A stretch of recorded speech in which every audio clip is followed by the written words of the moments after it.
Barakatah Yahweh, Barakatah Yahweh Shai. Today's lesson is going to be Hebrew names and meanings, or Hebrew names and their meanings. And just going to go through a few Hebrew names that brothers should be familiar with. You're not going to remember every single Hebrew name, of course, but certain ones of them are very important, to know, and to know their meanings and know how to break it down. Like when you're teaching, this is a good technique to use, when you're out there teaching, go into the different Hebrew names and be able to break them down. Of course, you have to know the name of the Most High Yahweh and the name of his son Yahweh Shai, how to break those down, and others that are important also. So the first thing I want to do is I'm going to go to the prologue of the book of Sirach, just to read that caption, because it encapsulates a lot, because you got these clowns in the black unconscious community that say that the name Israel is Ra and El, Isis, Ra and El, which are three different gods. But when you go back to the Hebrew of that, that's not the actual word. Matter of fact, before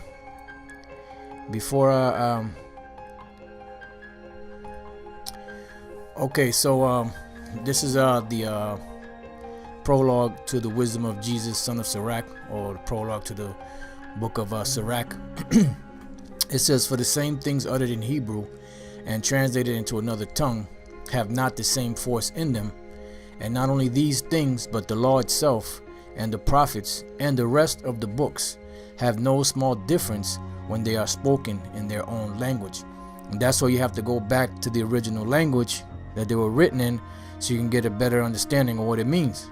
Because like I was saying, those clowns from the unconscious, black unconscious community, they'll try to say that the name Israel is like a compound word, for Isis, Ra, and El. It is a compound word, but not for Isis, Ra, and El, because that's not the original language of the name. The original language of the name goes back to the word here, as you see, Yah, Shar, Allah. That's a Yah, Shah, Ra, Allah. So Yah, these two are connected. Yah, Shar, Allah.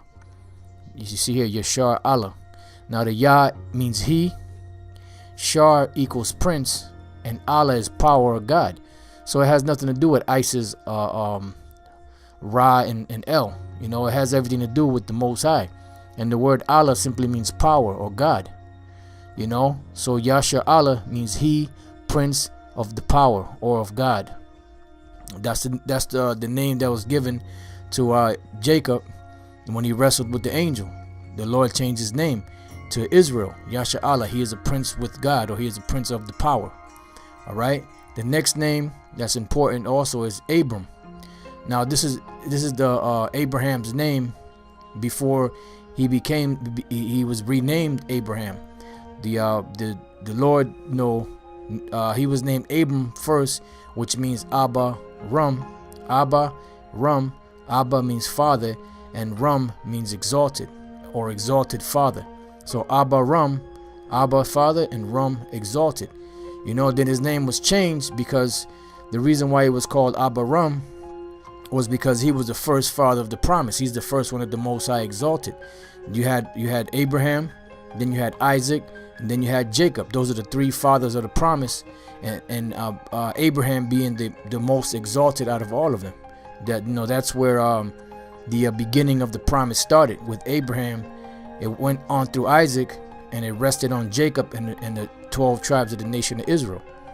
All right, so his name was changed from Abram to Abraham. Abba Raham. Now the word Abba, as you already know, is father, and Raham means a multitude, father of a multitude. Okay, so the word Abraham, or the name Abraham, means father of a multitude. All right, now the next word, we're going to go to the next father of the promise that came out of Abraham, because Abraham had 8 sons. Most people don't know that. They only think that Abraham had 2 sons or 1 son. Abraham had Ishmael, he had Isaac, and he had 6 sons by Keturah. So Abraham means father of a multitude. Abba, Father, and Raham, multitude. All right, so the next name is Isaac. As you see here, Yah Taza Kwak. Yah Taza Kwak. Yah Taza Kwak. Okay, Yah Taza Kwak means laughter, because when the angel told Abraham that Abraham was going to have a son, and Sarah, Abraham being 99 and Sarah being about 90 years old, Sarah laughed. So that they ended up naming Isaac Laughter. Okay, so the next father of the promise, because Isaac had two sons, Jacob and Esau, and out of those two sons the Lord only chose one, which was Jacob. Now the name Jacob comes from the Hebrew word Ya'aikwab. Ya'aikwab means supplanter. Like to get over on somebody. He supplanted Esau for his birthright. He supplanted Esau for his blessings. He supplanted Laban, for the cattle and certain other things that he took from him, because Laban was, basically wasn't dealing with Jacob correctly. So his name is called supplanter, which means to get over on somebody. And you have clowns that try to say that no, that's not what it means. That's exactly what it means, because that's what he did. That's why Esau said, is he not rightly named Jacob, or supplanter? He said he supplanted them 2 times, of his birthright and of his blessings. All right. So the next name we're going to deal with is Melchizedek, which Melchizedek is Malakya Tazadak. Malakya Tazadak. Or you could say Malak Tazadak. Malakya Tazadak. Malakya, or Malak, is king. And Tazadak is righteous, or righteousness. So king of righteousness, which Melchizedek is Yahushua in the reincarnation. If you will receive it. All right. So Malakya Tazadak, or Malak Tazadak, which is king of righteousness. Okay. Now the next important name that we're going to deal with is Joseph, which the name Joseph comes from the Hebrew word Yahwasap. Now the name Joseph, or Yahwasap, this looks like a Paleo Hebrew or ancient Hebrew I, or Lashawan Kodash I, but it's really supposed to be like this, as you see here. But when I copied and pasted it, for some reason it didn't give you that little lip, so that's a Sa, in case you were wondering. So Joseph is Yahwasap. Now the word Yahwasap, Yah is he, and Wasap is will add. So Yahwasap, he will add. And why was he named Joseph, or Yahwasap, he will add? Because even though Rebecca, had given birth to Joseph, really spiritually, when you look at it, through Joseph came Ephraim and Manasseh, and they were both joined, or added to the 12 tribes, because they were part of, the Lord used it that way for them, two children to be a part of the 12 tribes, 2 tribes. They became 2 tribes. They didn't do it. The Lord didn't do that with any other of Jacob's sons, except for Joseph. So spiritually, if you look at it, he will add means that, he pretty much that the Lord added 2 tribes through Joseph. All right. So Yahwasap, he will add. Now the next name, that's another important name to know, is Esau, or Aishah. Aishah. Aishawa. Aishah.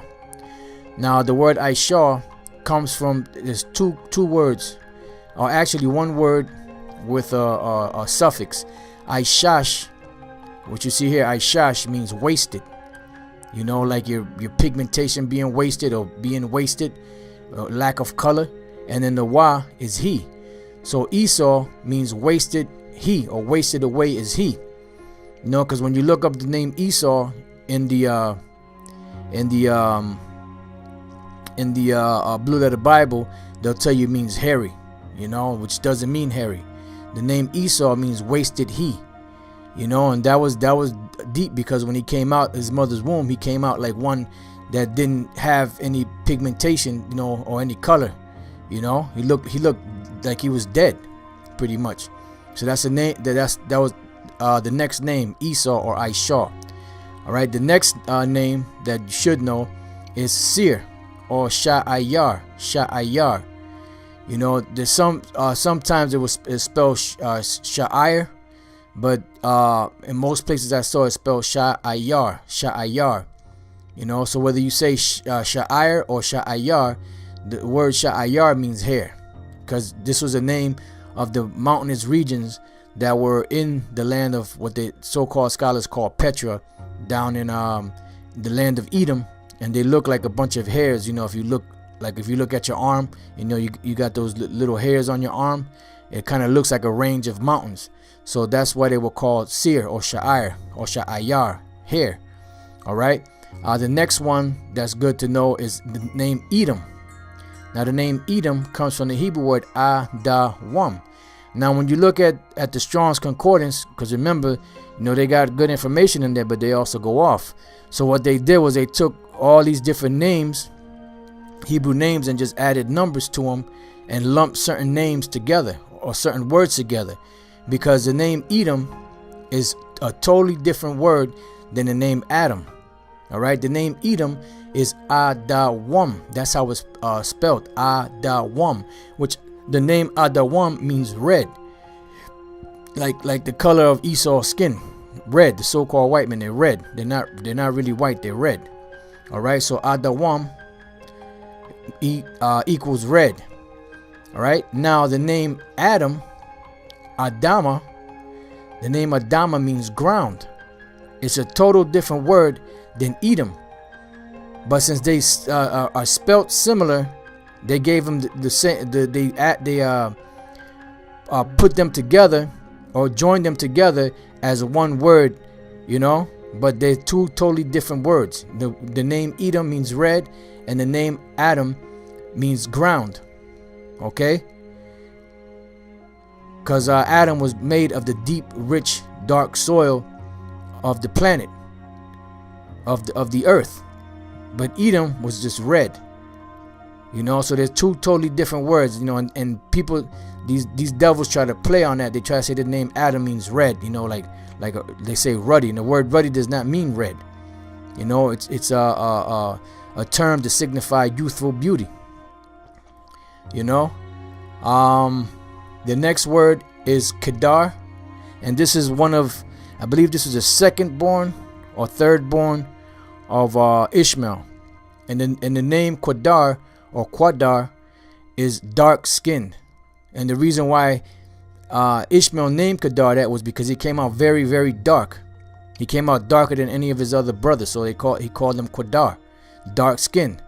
Remember, you have a range from a light brown to a dark brown. You know, a light brown consisting of, as they would say, high yellow. You know, so you have a dark brown and you have a light brown. So the name Kedar or Quadar is dark skinned. All right, the next word is Joshua, which Joshua's name is synonymous with Yahushai's name. They're the same name, both. Okay, Yahushai, Yahushai. Now Joshua's name was first Hosea, the son of Nun, but then once Moses is about to go back into the spirit world, he or around that time when they were in the wilderness, Moses gave Hosea, he gave him the prefix Yah at the beginning, Yahushai or Joshua. Okay, so Yahushai, the Yah is he, and Yahushai means savior. All right, because he was going to be at that time the next leader to lead Israel into the promised land. All right, that's why the Spirit had Moses change his name from Hosea to Yahushai or to Joshua. All right, he's the savior. All right, the next one is Caleb, Calab. All right, and the name Caleb or Calab means dog. Okay, Calab is dog, and the name fit Caleb because he was very faithful. It was only him and Joshua that actually were ready to take down those Hamites, those Canaanites, and basically they said, look, these guys are ready. They are food. They're ready to be taken. They were the only two that gave a positive report about the land and the people of the land. The other 10 spies, they gave a bad report. You know, they gave, oh no, they're too tough for us, they're too strong for us, they're too tall, this and that and the other. And he was one of the only ones, him and Joshua were the only two that actually saw, you know, spiritually they saw that these people were ready to be taken. So that's why his name is called Caleb, or Calab, which means dog, which, you know, like I said, a dog is faithful. All right, so I'm gonna stop there, and Lord's will, I'll come back and do another part. I have more names to go through. I think, you know, this will be a good point to stop at. And with that, I hope you brothers learned something and were edified. Till the next time I say shalom.